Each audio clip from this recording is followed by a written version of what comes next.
What's good, people? It's Chicago, back with another video. This is part 3 to the AI blog for 2K18, posted by OperationSports.com. Difficulty matters. To get the most authentic NBA adjustments from Ace, you need to be playing on Superstar or Hall of Fame. All skill levels below that will see limited double teams and changes in situational coverages. Alright? Communicate. Since I've been here, all I've heard is these teams' specific defenses are great, but I don't know what I'm supposed to do. Now, when you turn the defensive communication settings on, you will get call out above your head that tells you what you're supposed to do. This is completely driven by the Ace engine. Keep in mind that this is only for you, and the message will change whether you're the on-ball defender, hedge defender, or the player who's got one of the main two roles in transition defense. Okay, so this is I got ball. I don't know what this. Oh, I should probably minimize this.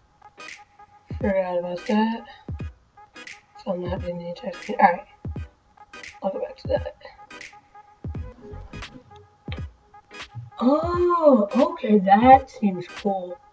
So if you can see that, up here it says I got ball. So he's at it. Okay, that's cool. That's cool. He's actually, telling this so that the player knows what exactly to do and how the computer will. That's cool. I really like that. Okay, so what's this? So it's pick and roll stuff. Okay. Alright, yeah. So right here, move. So it says go over right here, and this is a user defender. Are you supposed to be like teammates telling you this? That's cool. I really like that. Player help and rotation priority. This year you'll see some defenses prioritize the drive by moving to help earlier from particular players. Okay? Pick and roll. Getting back to the fundamentals of the pick and roll is most used playing basketball. With that said, we wanted to pay more attention to that part of the game at the primary level. The first thing we did was move this into our motion system to give you the most responsive pick and roll branching yet. Now defenders, depending on speed and how hard they're hit, can branch out faster depending on the throw of their stick. Okay. For years, we've seen players go back and forth into screens until they find longer animations that put the defender in non-advantageous situations and go the other way. We also looked hard into identifying good screeners and making sure they are playing the appropriate content.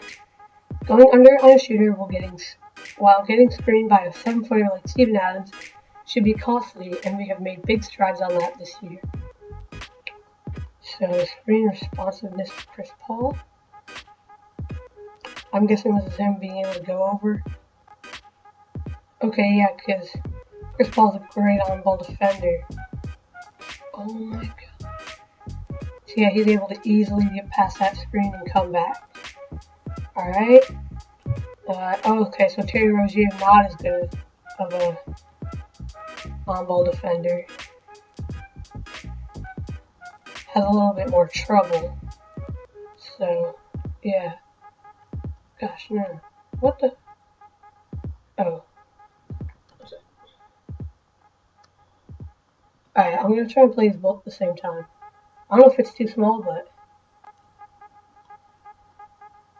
So, Terry Rozier has a little bit tougher of a time. And Chris Paul, he just kind of steps over it.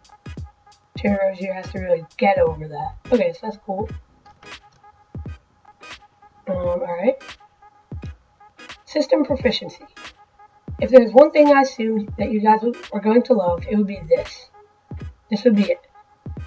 Now with system proficiency, how the player's skill set, position, and play style fits into the coach's scheme is more important than ever. Gone are the days where teams are not getting penalized for playing players like Iverson, Kobe, Jordan, and Carmelo on the floor at the same time. So let's get started with the systems. There are 8 different systems. Balanced, pace and space, 7 seconds, post-centric, grit and grind, perimeter-centric, triangle, and defense. We want this to be as authentic as possible, so instead of myself identifying these coaches, I called my contacts around the league and asked them to identify these coaches themselves. Every coach in the game is graded on each of those 8 systems. Each system comes with pros and cons. These systems prioritize skill set, attributes, tendencies, and badges on a per position basis. These are multi-level attribute additions and subtractions depending on the system.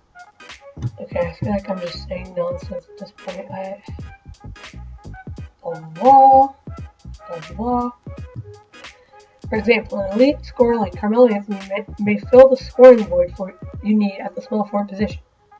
However, since he is a player with heavy isolation tendency, he does not fit into the 7 seconds or less system.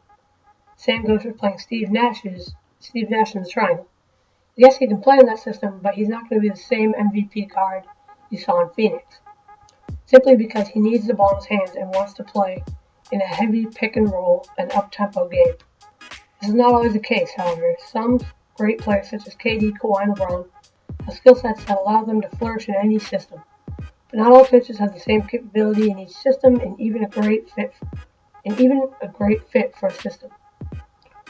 Like Kobe in the triangle can be sabotaged by a coach that is out of his depth. It's important to have a holistic approach to system proficiency to maximize the effort. Okay, so what that means is you have to have players that play in the system of your coach for them to play at their highest level. Or at least that's what I got at. Another thing to note when it comes to system proficiency is the importance of position. Yes, we're in an era of positionless basketball, but that doesn't mean you should be rewarded for putting Paul George at center. This plays a crucial role because, like I mentioned above, some coaches are looking for a particular need and skill at that position. Therefore, I suggest not playing a player outside of his primary or secondary position.